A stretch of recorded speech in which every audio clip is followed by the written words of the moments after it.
Hello folks, this is Untitled from inspiredtorise.com and today we are going to talk about the iPhone SE 2020 model.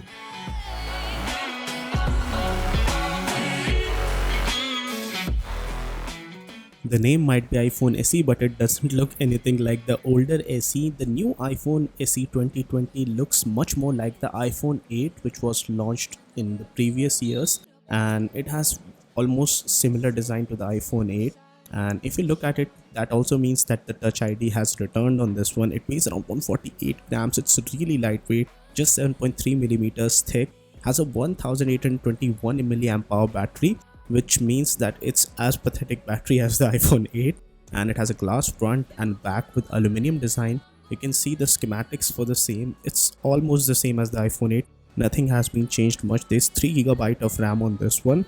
And apart from that, pre-orders would start from April 17th and the sales would start from April 24th in the US and other countries. It's available in black, white and product red colors. It has the same 13 Bionic chip as the iPhone 11, 11 Pro and the 11 Pro Max. The camera on this one is similar to the iPhone 8, but the ISP on this one is better. It's the same ISP as the iPhone 11, so that means that you would get better pictures out of this smartphone.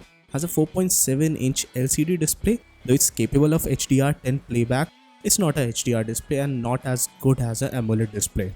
The performance on this one would definitely be class leading because of the fact that the A13 is still one of the fastest chips around, and the resolution on this one is pretty low, which means that the GPU and CPU would have to work really less. The camera capabilities are good. It can shoot up to 4K 60 FPS videos with optical image stabilization, and there's also extended dynamic range up to 30 FPS videos. So that's something great. The 7-megapixel f2.2 front camera would also take particularly good pictures because of the fact that we know that the iPhones have one of the best image processing out there. Performance would be great, display is okay, and there's Touch ID as well for all of those people who don't like Face ID that much. The 4.7-inch display makes sure that you have a very handy and compact smartphone, but I guess it's not for everybody. Anybody who's looking for bigger battery, a better display experience, they won't particularly like this phone. It's IP67 dust and water resistant but not waterproof, and you also get Wi-Fi 6, Bluetooth 5.0, all of that good stuff. So that means that this is one of the better smartphones out there in terms of having flagship features like these.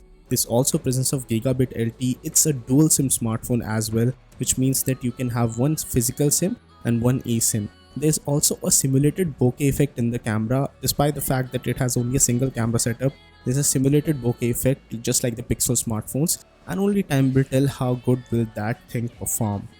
It has stereo speaker setups on it, so that's also particularly great for a lot of people, and supports 18-watt charging as well, along with fast wireless charging. If I really pinpoint the cons for this device, they could have easily kept the 3.5mm jack on this one. It still has an outdated design, very ugly bezels, there's no 3D touch on the smartphone. It still has a lightning connector, which I feel would get outdated pretty soon, and apart from that, I feel that the battery life could have certainly been better on this smartphone, and a lot of things could have been improved had Apple gone for a slightly different design, or maybe an 18:9 aspect ratio display. So guys, this is it for this video. I hope you guys are safe and sound in your homes, and no matter what you do, stay inspired to rise.